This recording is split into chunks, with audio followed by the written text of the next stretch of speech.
আসসালামু আলাইকুম। আশা করি সকলেই ভালো আছেন। আল্লাহর অশেষ রহমতে আমিও ভালো আছি আলহামদুলিল্লাহ। নতুন একটি ভিডিও নিয়ে হাজির হলাম।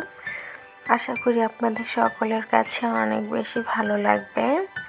ভালো লাগলে অবশ্যই লাইক, কমেন্ট, শেয়ার করবেন এবং চ্যানেলটি সাবস্ক্রাইব করে পাশে থাকবেন এবং কষ্ট করে না টেনে সম্পূর্ণ ভিডিওটা দেখবেন, যাতে করে আমার ওয়াচ টাইম পূরণ হতে সহযোগিতা হয়।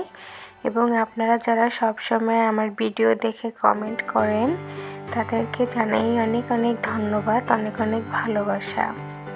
তো প্রতিদিনের মতো আজকেও একটি ভিডিও নিয়ে চলে আসলাম। এই ভিডিওটা ছিল বেশ কয়েকদিন আগের, কারণ আপনারা জানেন যে আমি একটু বাবার বাড়িতে গিয়েছিলাম। তো সেখানে গিয়ে আমি আমার বোনের শ্বশুর বাড়ি গিয়েছিলাম বোনের সাথে।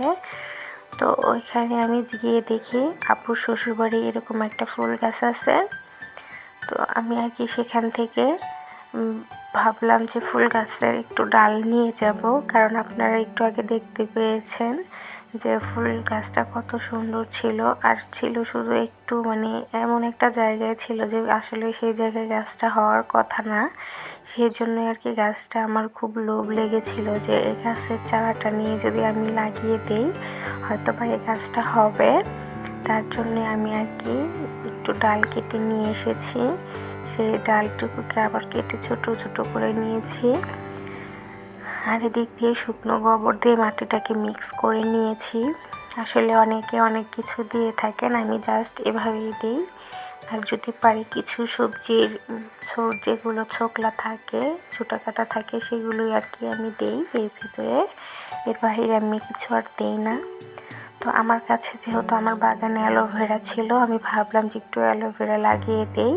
অ্যালোভেরা লাগিয়ে দিলে হয়তো বা গাছটা তাজা থাকবে। এর আরেকটা কী যেন উপকারিতা আছে, সেটা আমার মনে নেই।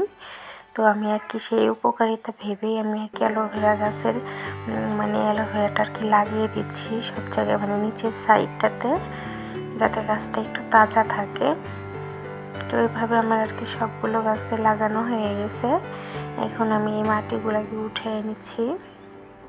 আর এখানে কিন্তু শুকনো গোবর দিয়ে মিশিয়ে নিয়েছি। অনেকে কাঁচা গোবর দেন, আমার কাছে তো কাঁচা গোবর নেই, যেহেতু আমি বাসায় থাকি।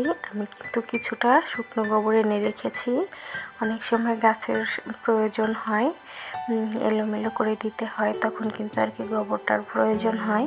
তার জন্য আমি সবসময় এনে রেখেছি। তো সকলেই দোয়া করবেন যেন আমার গাছটা হয়ে ওঠে। আর একটা ডাল রেখে দিয়েছি যে আগের যে একটা গাছ আছে ছোট্ট, সেই গাছের সাথে লাগিয়ে দেবো, যেন ফুল ফুটলে এক গাছে দুই রকম দেখা যায়। এই জন্য ওই ডালটা রেখে দিয়েছি। তো এইভাবে আমি গাছটা লাগিয়ে নিলাম। সবাই একটু কষ্ট করে দোয়া করবেন যেন আমার গাছটা হয়ে যায়, আমার শখের গাছ। তো সবার কাছে ভিডিওটা কেমন লেগেছে অবশ্যই কিন্তু কমেন্ট করে জানাবেন। তো আমি এখন গাছটাকে একটু পানি দিয়ে ভিজিয়ে নিই, যেহেতু গাছটা শুকনোর মধ্যে নিয়ে আসছি, একটু শরীরটা ভিজিয়ে দিই, যাতে করে একটু তাজা থাকবে না। তাই আমি গাছটার উপর থেকে একটু ছিটিয়ে ভিজিয়ে দিয়েছিলাম। তো দেখুন আমার ছোট্ট বাগান, যদিও আমার টব আছে, আমি টবে লাগাই না, এভাবে লাগালে কমফোর্ট মনে হয়। তো সেই জন্য আমি এভাবে লাগাই। টব আমার কেনা রাখা আছে, বাট আমি লাগাই না টবে। তো দেখুন এই ছোট্ট গাছটা কিন্তু দুটো কলি এসছে। তো এই গাছগুলোর জন্য এরকম কলি আসে। সবাই দোয়া করবেন। আজকের মতো এখানে বিদায় নিচ্ছি। আল্লাহ হাফেজ।